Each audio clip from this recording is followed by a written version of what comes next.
on topic po, no? Sige. The Soldiers of Fortune. What is their story? Soldiers of Fortune. Okay, Soldiers of Fortune. They call themselves Soldiers of Fortune, but in reality, these are soldiers on their 20s, probably around in 1972, that was organized only to do one purpose. They call it Oakland Restoration. Good things to say that my brother, my eldest brother, was a lieutenant then, and he became a platoon leader, one of the platoon leaders of the 16th IB before he was transferred. What is the official designation of the Soldiers of Fortune? What is their battalion number again? Sorry. 16th Infantry Battalion. Okay. 16th Infantry Battalion was organized 1972 in Camp Kapinpin, Tanay Rizal. These are the jungle fighters, whom, gladly to say, I used to be a member of the jungle fighting group. Jungle fighter groups of the Philippines during my around 1986 when I was recruited. Who was the CO of the battalion back then? La Chica. I could give it to you, but yes, sure. You can just continue your story. I could not remember them all. Okay. It was organized in 1972 together with the 51st Engineering Brigade. The sole purpose of this organization was to do the upland restorations. When you say upland restoration, this is the upland or operation plan conducted retrieval operations. When you say retrieval operations, it has something to do with the war booties that was hidden in the Philippines during the Second World War. They said, okay, many, I could give you some remarkable operations that they did, that they told me when I was with them. In fact, I still have communications with these people, and one of the remarkable retrieval that they had was the Teresa 1. You know? Teresa 1, they were able to retrieve, like what I said, 22 tons of gold out of that. And they only took a portion of Teresa 1. There's also Teresa 2, which is still there until now. And Teresa 2 has Buddhas in there. And according to the stories, which was the basis of the retrieval, they said that at least 3 Buddhas were there, and the Buddhas that were there were pushed by tractors, by bulldozers, to the extent that the bulldozers were broken, and that's why the bulldozers were still there when they were pushing the Buddhas inside. Because they were so heavy. They were so heavy. It took bulldozers to push them inside, and they're still there until now. Okay. And I visited the place. Where is Teresa? Teresa Rizal. Rizal. Yeah. Where in Rizal? Sorry. Teresa. Teresa. Okay. Sorry. Teresa. Okay. Teresa Rizal. Okay. So go on. It's a lot of fun, trying to. I did research on it. It took me probably around a year, and even visiting the place, conducting research, and also talking to the government officials there, and it's still there. It's still there. The Teresa 2. Aside from it, there was the Napindan Channel. They told me it took them 7 months to retrieve it. The Napindan Channel. The biggest one was the Kaliraya. Okay. It took them 2 years. What did they find there? 60 metric tons. Okay. 60 metric tons. And I believe the 60 metric tons was also, on my research, the 60,000 metric tons was also the cost of Marcos being out of the government. Sorry? The 60,000 metric tons. 60,000 tons? Metric tons that they were taken in Kaliraya. Is it 60 tons or 60,000 tons? 60,000 metric tons. Wow. When you look at Kaliraya Lake right now, that was the place where they took it. Okay. Okay. It took them 2 years, according to the Soldiers of Fortune. Yeah. It took them 2 years to retrieve it. Okay. So did they find anything else? Yeah, a lot of it. Okay. The numbers seem fantastical, no? 60,000 metric tons of gold. I mean, if you can, where are these gold now?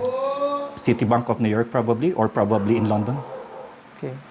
No, according to my research, on the late part of the presidency, the trilateral commissions were asking that the guy surrender the 60,000 metric tons to them, the trilateral commission. I have documents. I have the 12 pages documents of the trilateral commissions asking the man to give to them the 60,000 metric tons. In that document, it also says the guidelines or the agreements. But the old man said that the agreement was Lutong Macau. It was Lutong Macau. So because it was Lutong Macau, he did not agree on the agreement that was given to them, and it only took months, probably 3 months, before he was deposed. Okay. Because this group already had a plan that if he will not give it, then he will be out. Okay. And there was the EDSA revolution. Okay. The EDSA revolution was an outcome of refusal to give the 60,000 metric tons. That's the truth. Okay. Not EDSA revolution was the reason why people came in the EDSA revolution was because Cardinal Sin called for the people to come, because Cardinal Sin was protecting the coup plotters, Ramos, Enrile, and the rest. Okay, so this group, the coup plotters, have nothing to. They could not fight, Marcos, and they were in trouble. That's why they called Cardinal Sin, which is the mortal enemy of Marcos during the time. And Cardinal Sin called people to come to protect the plotters. Now the question is, why the coup? Well, because it was already arranged by Habib and his group, so that if Marcos will, let's see, I put the name. If he will not give what they were asking, then he will be ousted, and it happened. It happened. Now, what happened to the 60,000 metric tons? Were they able to get the 60,000 metric tons? I believe yes. Why? When Marcos died, they put a case on Imeldo in New York. How many cases? 300 cases in New York. Do you think in America you can escape 300 cases? In America, just for 5 centavos or for 5 cents of not paying the IRS, you will go to jail. Just 5 cents. I know, because I used to work there, and I used to work with people who neglected to pay IRS 5 cents. And then it escalated because of interest, and they were fine. Now, a lot of people in America, just for one case, you will go to jail. One case. Now, thinking that this is 300, more than 300 cases, and you'll be able to get it out, and trial of the century. Do you think it's possible in the United States? Unless otherwise that you give to them that what they are wanting. Right? Mm-hmm. They will not release you for 300 cases for nothing. And remember, the reason why the ouster was because of the 60,000 metric tons that they were asking. Do you have evidence? Yes. Look at the documents that was given by Habib to the old man. And it says that he has to give up the 60,000 metric tons. I have the documents. Okay.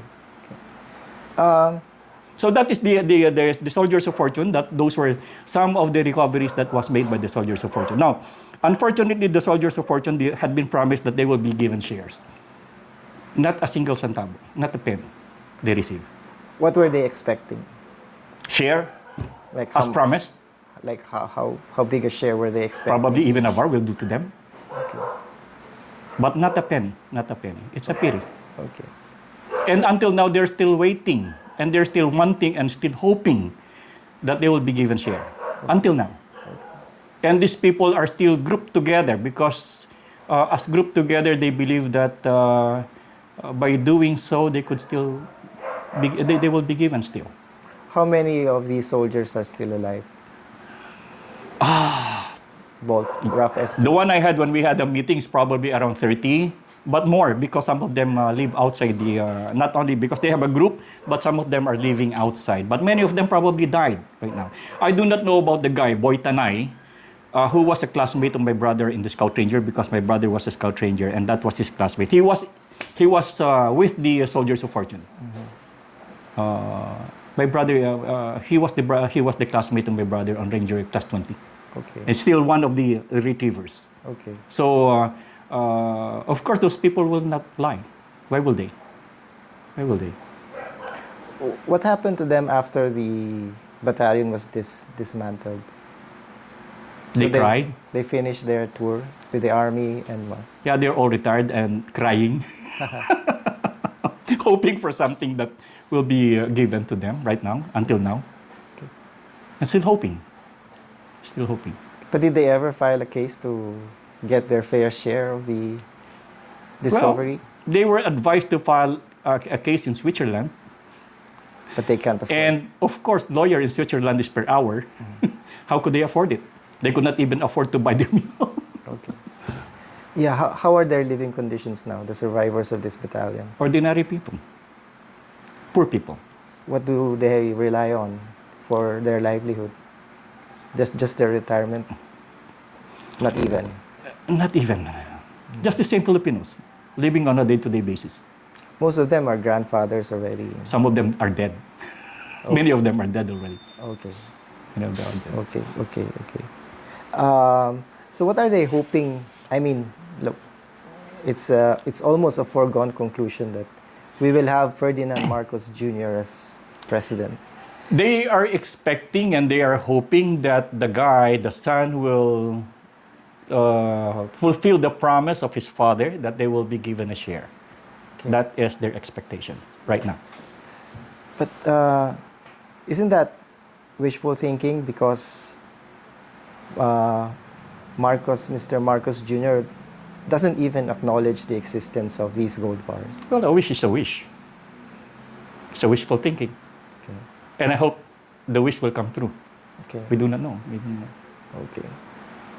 Probably if you will interview them and probably you will air their sides, probably some people will listen. That's the only hope probably they can have. I guess one impediment would be, again, no, the fantastical claims behind their story, no?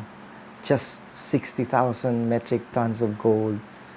I mean, it's unimaginable. There are more. Almost. Yeah. There are more. Okay. 60,000 is chicken. Okay. There are more. Okay. Only if the government will assist TAPI, then we will work it out. I mean, the country needs money. The country needs financial or something to sustain. We cannot say it is not true because, see, the funny thing is this. When you watch a television program called Pasaway, I don't know, I forgot the lady, Pasaway, and the mother was a guest. The mother was saying that they have the 6,000 metric tons on the basement. And it was on public television. Okay? Monsod. And the Monsod was saying that, why are you telling this? You know, people will know that you had this. And the lady was saying, nobody will believe me. Who cares? And she was telling 6,000 metric tons publicly, and the son was saying, there's nothing. So there was a conflict between the two.